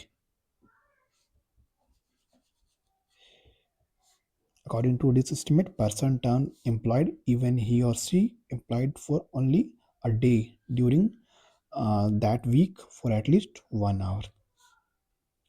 अगर 7 डे का डेटा लेते हैं और किसी भी 1 डे में इवन 1 आवर के लिए भी एम्प्लॉयड अगर कोई पर्सन है तो उसको अनएम्प्लॉयड काउंट नहीं करेंगे, ठीक है। This the percentage of unemployment is higher under this compare to UPS. क्यों? क्योंकि यूजुअल वाला में 1 ईयर लेते थे। 1 ईयर बहुत ही कम पीपल अफोर्ड करेंगे काम नहीं करना, लेकिन 1 वीक में हो सकता है बहुत पीपल एम्प्लॉयमेंट ना लें। नेक्स्ट है current daily status. The reference period is a day, 1 day, ठीक है, preceding the date of survey. सबसे जो छोटा रेफरेंस पीरियड है वो लिया गया है करंट डेली स्टेटस, यहाँ ना नेमी में डेली है, मीन्स 1 डे।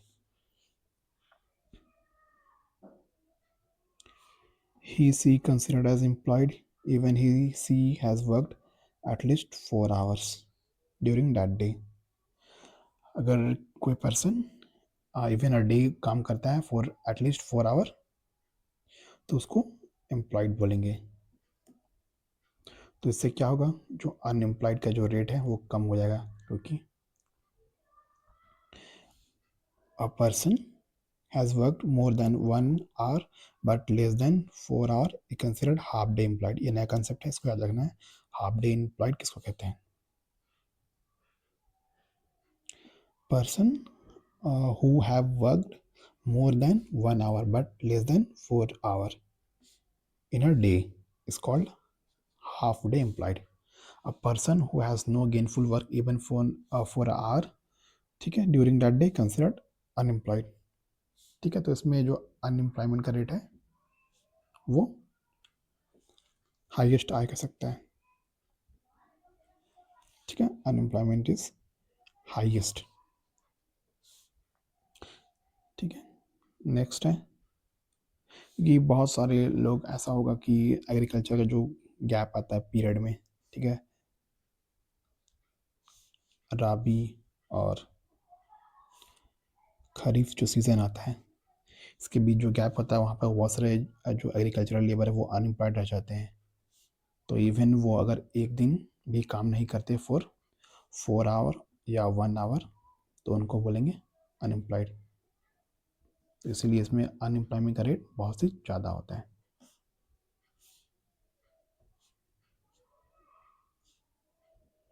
नेक्स्ट देखते हैं, which is better, CDS is better. ठीक है, current daily status, it is the broadest measure, more inclusive, capture open unemployment to great extent, take care of seasonality, and CDS indicate magnitude of both unemployment and underemployment. Underemployment क्या होता है ऊपर देखे थे, ये कुछ डेटा है। Next है टाइप ऑफ अनएम्प्लॉयमेंट। ठीक है, पहला type voluntary unemployment. It is a situation when a person who are able to work but not willing to work, means person is capable of doing work but voluntary have not chosen to work.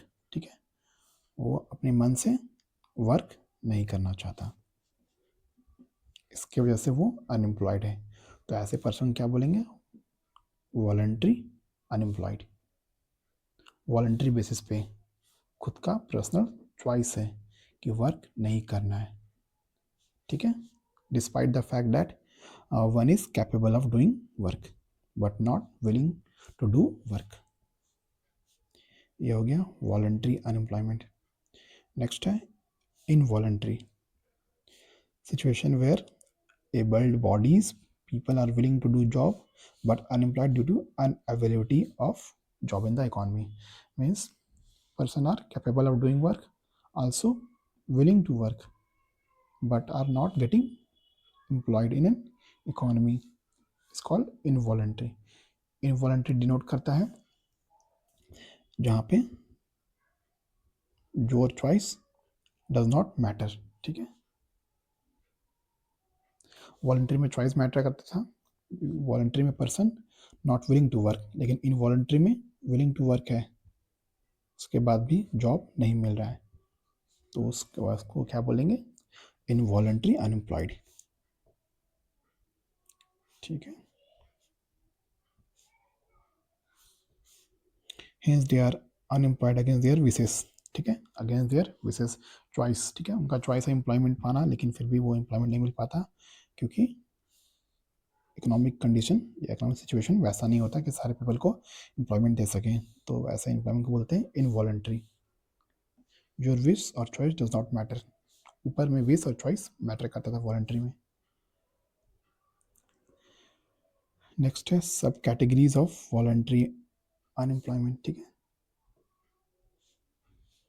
First देखते हैं structural unemployment. ये structural employment denote करता है structural issues. ठीक है, structural issues है economy में, economy में स्ट्रक्चरल इशूज है। ठीक है, स्ट्रक्चरल इशूज क्या क्या हो सकता है इकोनॉमी में पॉपुलेशन सफिशिएंट है बट सबके पास स्किल डेवलपमेंट नहीं है, सबको स्किल डेवलपमेंट करने का अपॉर्चुनिटी नहीं मिलता। ठीक है, जो इकोनॉमिक ग्रोथ है वो मेनली कैपिटल इंटेंसिव है। ठीक है, ना कि लेबर इंटेंसिव। इससे क्या हो रहा है, टेक्नोलॉजी रिप्लेसिंग ह्यूमन, एग्जांपल आज के टाइम पे एआई रिप्लेसिंग ह्यूमन। ठीक है। स्ट्रक्चरल इशूज़ है, स्ट्रक्चरल इकोनॉमी का स्ट्रक्चर ही ऐसा है जो एम्प्लॉयमेंट को प्रमोट कम करता है, ठीक है, टेक्नोलॉजी को प्रमोट ज़्यादा करता है। और क्या स्ट्रक्चरल इशूज आ सकते हैं? इंफ्रास्ट्रक्चर नहीं है वैसा, ठीक है, mobility of labour, transportation issues में है। तो यही ऐसे ही करके बहुत सारा स्ट्रक्चरल इशूज़ है इकोनॉमी में जो अनएम्प्लॉयमेंट को बढ़ाता है, ठीक है। एक इशू है स्किल मिसमैच का, ठीक है।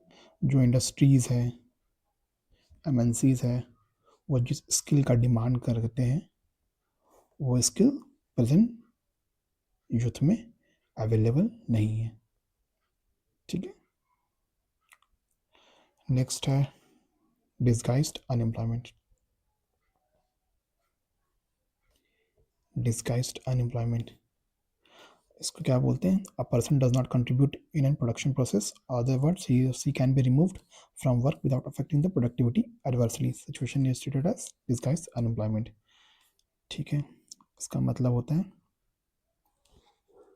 सपोज एक एग्रीकल्चरल टास्क है, इसको पूरा करने के लिए हम लोगों को चाहिए 5 पीपल, ठीक है। और इस 5 पीपल को अगर एम्प्लॉयड करेंगे तो बेस्ट प्रोडक्टिविटी को अचीव करेंगे। लेकिन कभी कभी क्या होता है, अनएम्प्लॉयमेंट इतना ज़्यादा है कि ज़रूरत है 5 पीपल का और वर्क पे लगे हुए हैं सपोज 10 पीपल। जो एक्स्ट्रा 5 पीपल है वो प्रोडक्टिविटी तो इंक्रीज़ नहीं कर रहे हैं। प्रोडक्टिविटी इंक्रीज़ नहीं हो रहा, इसका मतलब marginal productivity, marginal productivity zero. इसका मतलब लेबर को इंक्रीज़ करने से प्रोडक्टिविटी इंक्रीज़ नहीं हो रहा है। नीड है 5 पीपल का, अगर 10 एम्प्लॉयड है तो 5 जो एक्स्ट्रा है वो है disguised unemployed.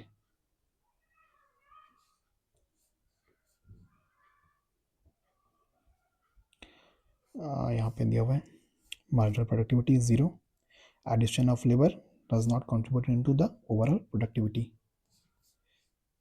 it is a common phenomena in the agricultural sector, ठीक है, in a developing or developed economy. Next है frictional employment, the unemployment here generated due to change in market condition, ठीक है, market condition में change होने के कारण unemployment होने लगता है। इसका एग्जांपल दिया हुआ strikes, lay off, technological lay off जो आजकल न्यूज़ में भी है, गूगल अमेजोन ले ऑफ कर रहे हैं टू एफिशिएंट रिसोर्स यूटिलाइजेशन। और भी ऐसा न्यूज़ में आया है कि एआई के कारण एआई काफ़ी बूम कर रहा है, तो बहुत सारे जो वर्कर्स हैं उनका काम शिफ्ट कर दिया जा रहा है एआई को, जिससे अनएम्प्लॉयमेंट या फ्रिक्शनल अनएम्प्लॉयमेंट इंक्रीज हो रहा है।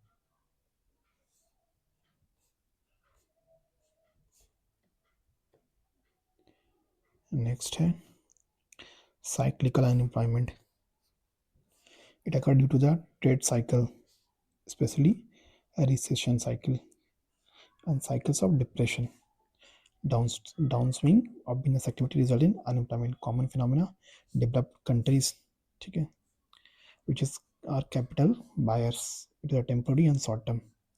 इसको समझते हैं अच्छे से। इकोनॉमी में जनरली ऐसा देखा गया है, एक फेज को ऑब्जर्व किया गया है, ठीक है। इकोनॉमिक जो ग्रोथ रेट है उसमें क्या देखा गया है कि स्टार्टिंग में जो इकोनॉमी ग्रो करता है उसके बाद कुछ टाइम बाद रिसेशन में आता है, मीन्स इकोनॉमिक ग्रोथ का डाउनफॉल होता है, फिर वो और इकोनॉमिक ग्रोथ का डाउनफॉल होते हुए वो जाता है डिप्रेशन में, ठीक है। फिर से उसका कुछ टाइम बाद यहाँ से रिकवरी होता है, उसके बाद इकोनॉमिक ग्रोथ, फिर से इकोनॉमिक ग्रो होता है, फिर से ये साइकिल रिसेशन डिप्रेशन ये साइकिल रिपीट होता है। तो जो रिसेशन का फेज़ है जहाँ इकोनॉमिक ग्रोथ लो होता है और डिप्रेशन का फेज़ जहाँ इकोनॉमिक ग्रोथ लो होता है, इकोनॉमिक ग्रोथ का लो मतलब production of goods and services का कम होना अगर गुड्स एंड सर्विसेज का प्रोडक्शन कम हो रहा है इसका मतलब less people are employed for producing goods and services. तो इस फेज में क्या होता है, अनएम्प्लॉयमेंट ज़्यादा होने लगता है। तो इसी को हम लोग बोलते हैं cyclical unemployment, especially recession phase और डिप्रेशन फेज में। नेक्स्ट है chronic unemployment, when unemployment trend to be large long term feature. ठीक है, इकोनॉमिक स्ट्रक्चर ही ऐसा है कि एम्प्लॉयमेंट को ज़्यादा प्रमोट नहीं कर पाता। एग्जांपल अफ्रीकन जो कंट्रीज है, नाइजीरिया, वेस्ट अफ्रीका का जो रीजन है, वहाँ पर जो इकॉनमी है वो फुल्ली डेवलप नहीं है, फुल्ली डेवलप नहीं है। तो वहाँ के पीपल के पास स्किल नहीं मिल पाता, उनको अच्छा एजुकेशन नहीं मिल पाता, अच्छा हेल्थ नहीं मिल पाता। और जब ये सब उनको नहीं मिलता, उनका ह्यूमन कैपिटल ग्रो नहीं कर पाता। और ह्यूमन कैपिटल ग्रो नहीं होता है, इसका मतलब हमारे पास एफिशिएंट पीपल या स्किलफुल पीपल अवेलेबल नहीं है, जिसके कारण उनको एम्प्लॉयमेंट ईजिली नहीं मिलता। ठीक है, क्रोनिक है, लॉन्ग टर्म फीचर ही ऐसा है कि एम्प्लॉयमेंट नहीं मिल पाता मोस्ट ऑफ द पीपल को। नेक्स्ट है technological, due to introduction of new technology machinery improvement. Example famous AI। ठीक है, डेटा उटा आते रहता है द हिंदू में कि something about 30% people in creators economy being replaced by AI। जो टेक्नोलॉजिकल अपग्रेड होता है तो वो ह्यूमन से बेटर वर्क करता है और लेस टाइम पे best quality of work provide करता है, जिसके कारण जो जो ऑलरेडी एम्प्लॉयड पीपल हैं उनको अनएम्प्लॉयमेंट फेस करना पड़ता है। तो उसी को बोलते हैं टेक्नोलॉजिकल अनएम्प्लॉयमेंट। टेक्नोलॉजी अपग्रेड होने के कारण जो एम्प्लॉयमेंट अनएम्प्लॉयमेंट बढ़ा, उसको बोलते हैं technological unemployment. Next, casual unemployment in a sector such as construction, catering, agriculture, where labor are employed on day-to-day basis. These are casual unemployment arising due to shortage of raw material, falling in demand, changing ownership, short-term contract which are terminable anytime. Casual, जो casually employed कर लिया जाता है labour लोग को, ठीक है, for a day और फॉर अ वीक, तो काम होते ही, वर्क पूरा होते ही उनको निकाल दिया जाता है, या कुछ डिमांड कम होने लगा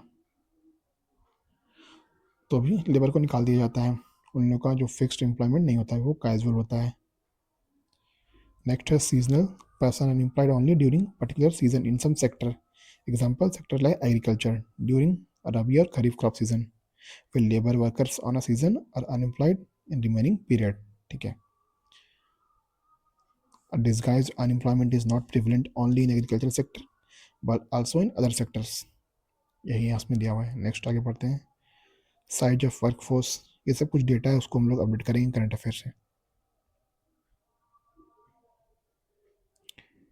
एक ही याद रखना है कि अराउंड 2018 से पहले एक रिपोर्ट आता था, एम्प्लॉयमेंट अनएम्प्लॉयमेंट सर्वे, EUS, एम्प्लॉयमेंट अनएम्प्लॉयमेंट सर्वे। तो ये जो हम लोग को डेटा देता था लेबर एम्प्लॉयमेंट से रिलेटेड, लेकिन 2018 के बाद से क्या होने लगा, 2018 के बाद से क्या होने लगा, एक report government of India release करने लगा जिसका नाम है periodic labour survey, labour force survey. ठीक है, PLFS, periodic labour force survey. ठीक है, launched by national statistical office under ministry of statistics and programme implementation. EUS has been discontinued after the introduction of PLFS, conducted annually, general estimate of labor statistics। ठीक है, under ministry of statistics programme implementation, इसको याद रखना, ministry UP से focus करता है, किस ministry के अंदर है, उसी कुछ कुछ डेटा है जो लेटेस्ट डेटा होगा उसको हम लोग पढ़ेंगे करंट अफेयर में, ये पुराना डेटा है। ऑक्यूपेशनल स्ट्रक्चर इसको देखते हैं, वैसे तो इसको अपडेट करने का ज़रूरत है लेकिन देख लेते हैं, जनरली ज़्यादा कुछ चेंजेस नहीं आता है इसमें। जो ये 2018 का डेटा है, इसमें क्या दिखा रहा है, जो प्राइमरी सेक्टर ऑफ इकोनॉमी है दैट इज एग्रीकल्चर, वो 42% ऑफ पीपल अप्रॉक्स को एम्प्लॉयमेंट प्रोवाइड करता है, और सेकेंडरी सेक्टर 24% ऑफ पीपल को, और टर्सरी सेक्टर 32% को। सो इसमें देखा जाए तो जो प्राइमरी एक्टिविटी है लाइक एग्रीकल्चर, वो मोस्टली पीपल को एम्प्लॉयमेंट प्रोवाइड करता है अप्रॉक्स 42%। टर्सरी सेक्टर उसके बाद है जो अप्रॉक्स 32% है, उसके सबसे कम प्रोवाइड करता है वो है सेकेंडरी सेक्टर, जो मैन्युफैक्चरिंग सेक्टर है अप्रॉक्स 24%। ये डेटा जो था वो ओवरऑल था, ओवरऑल इकोनॉमी का स्टेटस। नेक्स्ट यहाँ पे दिया हुआ है रूरल वर्कफोर्स को देखें तो about 50%, 57% people employed in primary sector, tertiary sector में 21%, टर्सरी सेक्टर में 21%। अर्बन का देखा तो अर्बन में प्राइमरी सेक्टर श्रिंक हो जाता है अप्रॉक्स 5.7%, सेकेंडरी सेक्टर बढ़ जाता है 34%, और टर्सरी सेक्टर सबसे ज़्यादा लोगों को एम्प्लॉयमेंट प्रोवाइड करता है अप्रॉक्स 60%। ये ऑक्यूपेशनल स्ट्रक्चर इसको हम लोग अपडेट करेंगे करंट अफेयर में। From above it can be inferred rural workers workforce mainly engaged in primary activity. ठीक है, ज़्यादा देखे थे जो रूरल एरियाज है वहाँ पर प्राइमरी एक्टिविटी या प्राइमरी सेक्टर ऑफ इकोनॉमी ज़्यादा एम्प्लॉयमेंट प्रोवाइड करता है। इसका तो बेसिक एग्जाम्पल एग्रीकल्चर है। अर्बन एरियाज में टर्सरी सेक्टर ज़्यादा प्रोवाइड करता है, सर्विस सेक्टर जो है। Overall primary sector is providing measure of the employment. Percentage of female workforce engaged in primary sector is 57%। ये बहुत इंपॉर्टेंट डेटा है, इसको अपडेट करेंगे। Change in occupational structure and after independence, ये कुछ डेटा है। 1950s में प्राइमरी सेक्टर ओवरऑल 72% पीपल को एम्प्लॉय करता था, जो डिक्रीज हो गया, कितना हो गया 42%। ऐसा ही सेकेंडरी सेक्टर में 10% से 24% यहाँ बढ़ा है, और 70% से 32% ये भी बढ़ा है। एक सर्वे रिपोर्ट हम लोग जो भी न्यूज़ में होगा उसको पढ़ेंगे। एक जॉबलेस ग्रोथ है।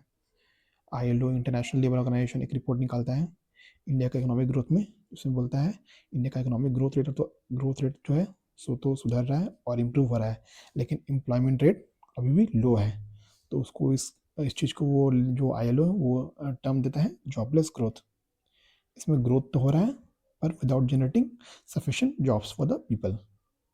ये क्यों हो रहा है? ये मेनली होता है इंडस्ट्री या सेकेंडरी सेक्टर फेलियर के कारण, या फिर इसका सही से फुल पोटेंशियल रियलाइज नहीं हुआ है। Most of the focus agriculture, उसके बाद हम लोग इंडस्ट्री में ज़्यादा ग्रोथ नहीं ले पाए, लेकिन सर्विस सेक्टर में हम लोग इम्प्रूव कर रहे हैं। तो ये इंडस्ट्री का ज़्यादा ग्रोथ नहीं होने के कारण हम लोग ये सिचुएशन फेस कर रहे हैं कि लेबर या एम्प्लॉयमेंट सारे पीपल को नहीं मिल पा रहा। तो हम लोग का जो इकॉनमी है उसको ILO डिनोट किया था जॉबलेस ग्रोथ थे। ग्रोथ तो है पर पीपल को पास जॉब नहीं है।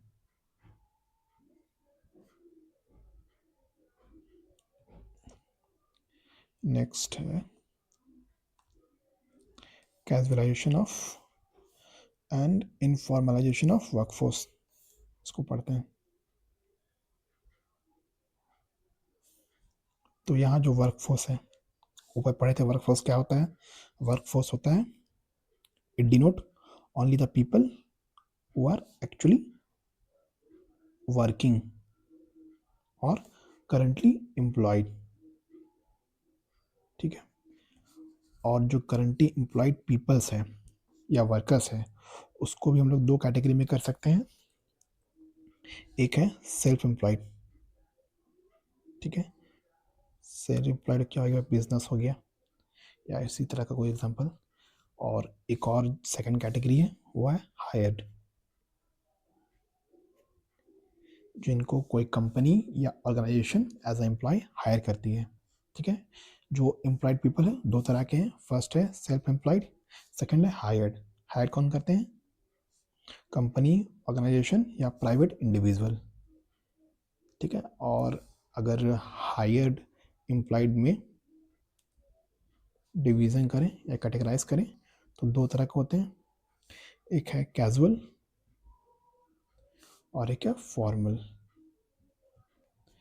इस कैजुअल को हम लोग बोलते हैं इनफॉर्मल भी कभी कभी बोलते हैं, इनफॉर्मल सेक्टर और ये फॉर्मल सेक्टर।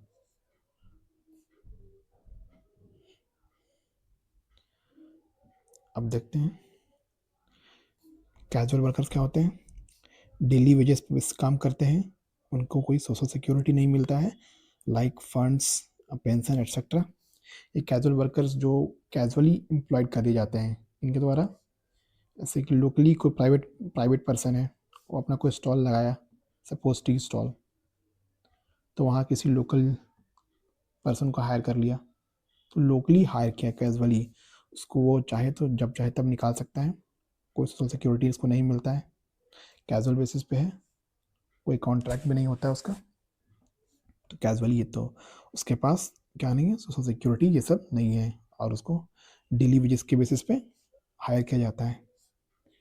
इसका अपोजिट है रेगुलर वर्कर या वर्कर फ्रॉम फॉर्मल सेक्टर।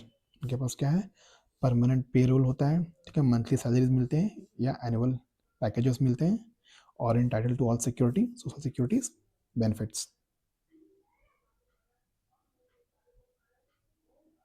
ये फॉर्मल और इनफॉर्मल जो बताएं, इनफॉर्मल कैजुअल वाला, और फॉर्मल जो रेगुलर वर्कर्स होते हैं, जैसे government employees, teachers. Informal labour on daily wages. ये कुछ इंफॉर्मेशन है increasing casualisation of Indian economy. ये इंडियन इकॉनमी का मेजर कंसर्न है कि जो फॉर्मल सेक्टर है उसका जो कंपोजिशन काफ़ी लो है कंपैरिजन टू इनफॉर्मल सेक्टर, ये काफ़ी बड़ा है। तो गवर्नमेंट फोकस कर रही है कि हमारा जो इनफॉर्मल सेक्टर है वो फॉर्मलाइजेशन की ओर आगे बढ़े। The reason for increasing casualisation, ये मेंस के लिए इंपॉर्टेंट है। कुछ देख लेते हैं। Migration of disguise employment to rural workers to urban areas in search of non form activity. ठीक है, एग्रीकल्चर जो ऑफ पीरियड रहता है वहाँ पे पीपल अनएम्प्लॉयड हो जाते हैं और सर्च के लिए, जॉब सर्च के लिए माइग्रेट करते हैं अर्बन एरियाज में। Due to rapid growth in real estate sector, urban areas and generic and rural areas, there has been increased employment in construction sector. Construction sector में employment increase होने लगा है MG NREGA और construction sector के rise होने से। Solution दिया हुआ एजुकेशन रिफॉर्म, स्किल डेवलपमेंट, ये सब। इंक्रीजिंग इनफॉर्मलाइजेशन, वही टॉपिक्स है, ये सब मेंस के इंपॉर्टेंट है। एमजी नरेगा बहुत इंपॉर्टेंट है, उसको मेंस में पढ़ेंगे। जनरली जान लेते क्या है। Seek to provide 100 days of guaranteed wage employment to every rural household at a government notified wage rate, ठीक है, which can be revised from time to time। इसका इंसेप्शन 2006 में हुआ था। 100 days guaranteed job to rural household।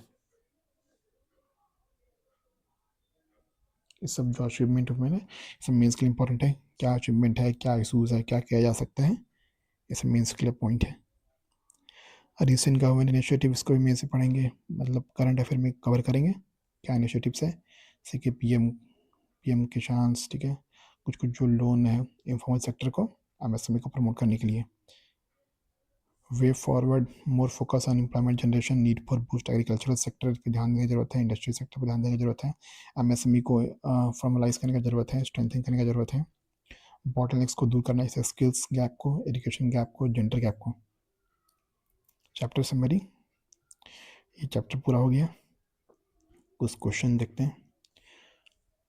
In a given year, official poverty line are higher in some states than other states because poverty rates vary from state to state, price level vary from state to state, gross state product varies from state to state, quality of public distribution vary from state। ये तो definitely नहीं होगा।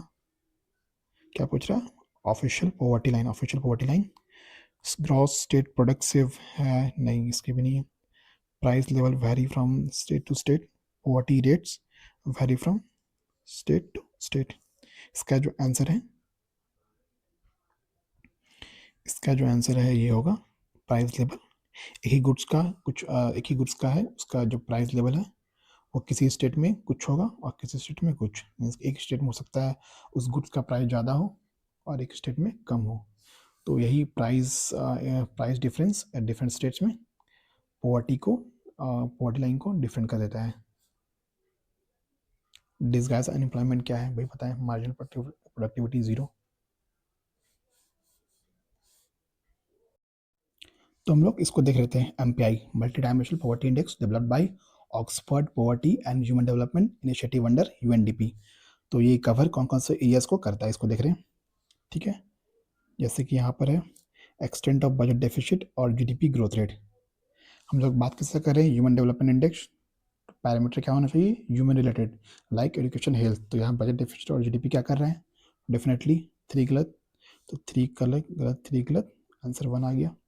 Purchasing power parity ये भी काम का नहीं है।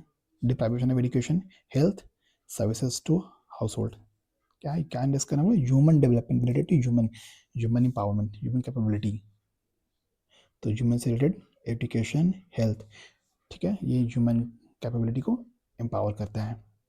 डेफिनेटली ओनली 1 होगा।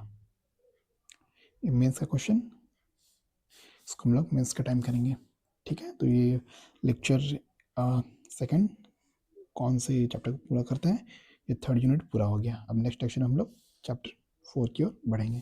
Thank you for being connected to this